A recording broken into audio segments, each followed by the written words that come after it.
The difference is that if something goes wrong with him, that it's going to have a greater impact than if something goes wrong with LeBron, because LeBron's already realized his economic potential. Do you understand? He's realized a lot of his potential to the point where a lot of things have already happened. So with stocks, it's the same way. You got the new dogs and you got the old dogs. An old dog might be like Coca-Cola or ExxonMobil. ExxonMobil is not going to triple in value. They're not going to, their best years are not in front of them. They're an old company. They're going to keep growing, but not at the same pace. Nvidia, even though they're not completely new, they've been around for a while. They're kind of new to the game in terms of being a multi-trillion-dollar company.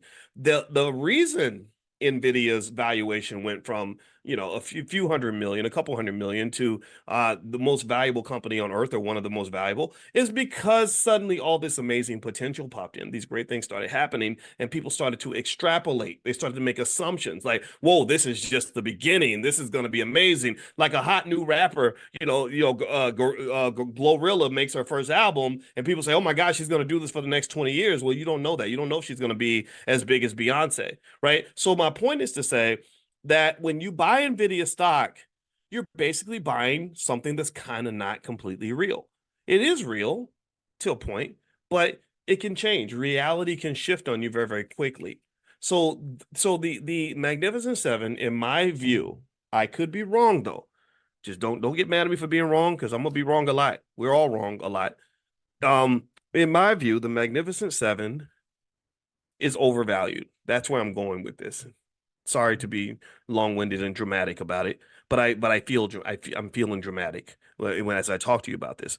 I don't think that these are the best investments to make. I think that they're okay. I think that dollar cost averaging over the long haul can be beneficial.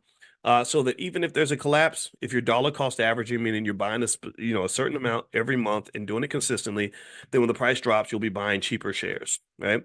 But I would tell you this.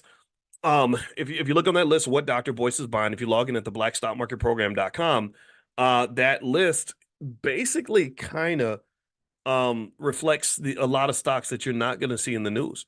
Everybody's talking about Nvidia, so everybody's buying Nvidia, but I don't think everybody should be buying Nvidia. I'm definitely not buying it myself. I own it, but I'm not buying it. I'm not stacking new shares in there. So let me give you some more data, some more information to kind of help you contextualize this conversation. All right. So, the Magnificent Seven, let's keep talking about that. Magnificent Seven, was it Apple, Microsoft, Alphabet, Amazon, Meta, Tesla, and Nvidia? Well, significantly overvalued. They pretty much dominate the U.S. stock market. These seven stocks account for a major proportion of the S&P 500. They're more valuable than entire sectors of the economy. So they're bigger than the energy sector, the entire energy sector, the entire financial and industrial sectors.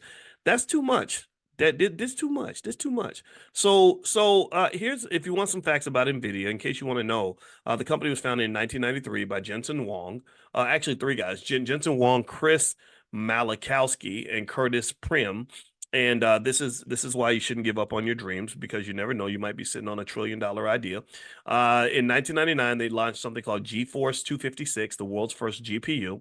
They first got a foothold in gaming. They began to dominate gaming. That's how I found out about Nvidia, because our 21-year-old, who was 17 at the time, he said, "Boy, you should buy Nvidia." I said, "Why?" He said, "Because they make the chips for the video games I play." I said, "Cool." And then I started playing video games so I can hang out with him and Call of Duty.